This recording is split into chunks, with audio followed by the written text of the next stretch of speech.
Hi అండి, మీకు కనిపిస్తుందా? చిటారు కొమ్మన కోడి సపోటా పండునికి మరీ కోసుకుని తింటూ ఉంది. అదిగో చూడండి, మీకు దగ్గరగా చూపిస్తాను.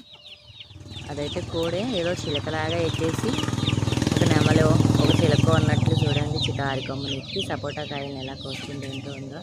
మేమైతే ఈ కాయల్ని చాలా తక్కువగా కోస్తూ ఉంటాము. ఇవి పండిపోయి రాలిపోతూ ఉంటాయి, కోళ్ళే తింటూ ఉంటాయి. ఇంకా బాగా అలవాటు అయిపోయినాయి. చూడండి ఎలా కోసేసిందో, కింద కూడా పడిపోయింది. ఇది కింద సాహసం జరిగిద్ది ఆ కాయ కోసం. ఇది చూడండి, ఇద్దమే ఒక్క కాయ కోసం చూడండి పరుగులు పెడుతూ ఉంటాయి. చూపిస్తాను. అది కష్టపడి ఎక్కింది, అదిగోండి ఆ కోడే కష్టపడైతే ఎక్కింది. ఫలితం అయితే దానికి దక్కలేదు. అదిగోండి ఎలా పరిగెడుతూ ఉంటాయో కాయ కోసం.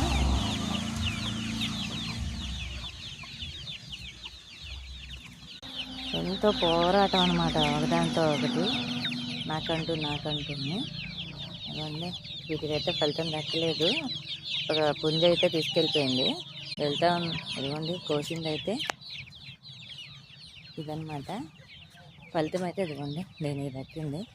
అది చిటారి కొమ్మకి ఎక్కి మరీ కోసింది. నేను వస్తే వదిలేసి వెళ్ళిపోయింది. చూడండి ఇదిగోండి, ఇది మొగ్గలేదు. మొగ్గేందుకు ఉంది ఇది అండి. ఇప్పుడు దీన్ని వేస్తాను, చూడండి ఎలా వస్తాయో. అదిగోండి, అస్సలు ఎన్నో సంవత్సరాల నుంచి మేతలేనిలాగా చూడండి ఎలా కొట్టుకుంటాయో. ఇంక చెట్ల కాయలన్నీ అవే తింటున్నాయి. మేమైతే తక్కువ అనమాట. మేము వచ్చి చూసేసరికి ఉండవు. ఇట్లా కోసుకు తింటే మేమైతే నైట్ టైంలో గబ్బిలాలు అలా తింటాయని తెలుసు సపోటాలని. అవి తినేస్తున్నాయి అనుకున్నాము, కానీ ఇక్కడ ఏం జరుగుతుందంటే మా కోళ్ళే తినేస్తూ ఉన్నాయి. అదిగోండి చూసారా? నా ఛానల్ నచ్చినట్లయితే లైక్ చేయండి, షేర్ చేయండి, సబ్స్క్రైబ్ చేసుకోండి.